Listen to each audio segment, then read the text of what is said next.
अस्सलाम वालेकुम, this is doctor Babar Rahman.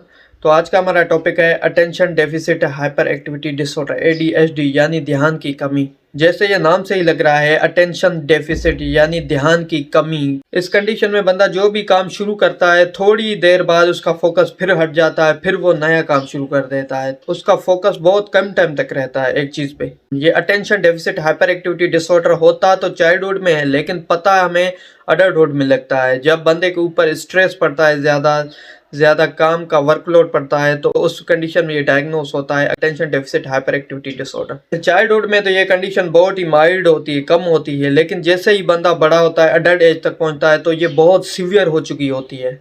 इस कंडीशन में पेशेंट्स ये कंप्लेन कर रहे होते हैं कि मेरा ध्यान बहुत कम हो गया है, मैं लोगों की सुनता बहुत कम हूँ लेकिन बोलता बहुत ज्यादा हूँ। और लोग मेरे बारे में बोलते हैं कि मैं ज्यादा एक जगह पे बैठ नहीं पाता, ज्यादा सुनता नहीं हूँ, ज्यादा सारा दिन बोलता रहता हूँ और भागता रहता हूँ। अब इसके टिपिकल 3 सिम्टम्स होते हैं। नंबर 1 पे है ध्यान ना रहना, अटेंशन डेफिसिट। एक जगह पे इस बंदे का ध्यान नहीं रहता। दूसरा सिम्टम है बोलना बहुत ज्यादा। इस कंडीशन में लोग बोलते बहुत ज्यादा हैं। तीसरा सिम्टम है कि एक जगह पे बैठ ना पाना। ये बंदे एक जगह पे फोकस करके बैठ नहीं पाते। ये बार बार कभी इनका फोकस कहाँ चला जाता है, कभी कहाँ चला जाता है, तो एक जगह पे बैठ नहीं पाते।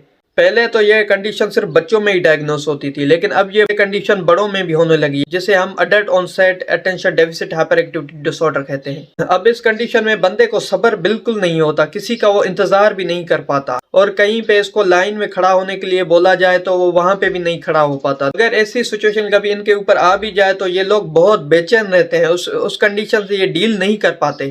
तो ये लोग इस कंडीशन में बहुत आउट ऑफ कंट्रोल फील करते हैं, और इन पेशेंट्स में डिस्ट्रैक्टेबिलिटी भी बहुत होती है। इनका माइंड कभी इधर जा रहा होता है, कभी उधर जा रहा होता है, एक जगह पे फोकस नहीं रख पाते, सारा वक्त कुछ ना कुछ ये सोचते रहते हैं। और ये पेशेंट बड़े हाइपर एक्टिव होते हैं, एक जगह पे इनसे रहा नहीं जाता, कभी कहाँ चले जाते हैं, कभी कहाँ चले जाते हैं। इसकी वजह से इनका सारा टाइम वेस्ट हो जाता है। अब इसके काजेज देखें तो ये इनहेरिटेड भी होता है, और इसका जो दूसरा काज है, हमारे ब्रेन में प्रीफ्रंटल कॉर्टेक्स में एक केमिकल की डिफिशियंसी हो जाती है, जिससे ये attention deficit hyperactivity disorder होता है। अगर इस कंडीशन को टाइमली ट्रीट ना किया जाए तो इन पेशेंट्स में साइको सोशल कॉम्प्लिकेशंस डेवलप हो जाती हैं, लाइक रिलेशनशिप फेल्यूर्स होने लगते हैं, जॉब फेल्यूर्स होने लगते हैं।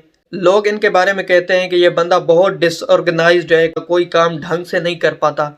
इस तरह से इन पेशेंट्स की सेल्फ स्टीम पे बड़ा असर पड़ता है। ये लोग इंटेलिजेंट तो बहुत होते हैं, लेकिन इस कंडीशन की वजह से ये आगे नहीं बढ़ पाते, किसी चीज में कामयाब नहीं हो पाते। उनका ध्यान कम होने की वजह से वो अपनी जॉब्स में, वो अपने रिलेशन में बार बार फेल्यूर फेस करते हैं। अब इसकी ट्रीटमेंट के बारे में बात करते हैं। एक तो है बिहेवियरल थेरेपी, लेकिन इसकी फर्स्ट लाइन ट्रीटमेंट मेडिसिन है। अब इसकी मेडिसिन 2 तरह की हैं, एक स्टिमुलेंट्स और एक नॉन स्टिमुलेंट्स।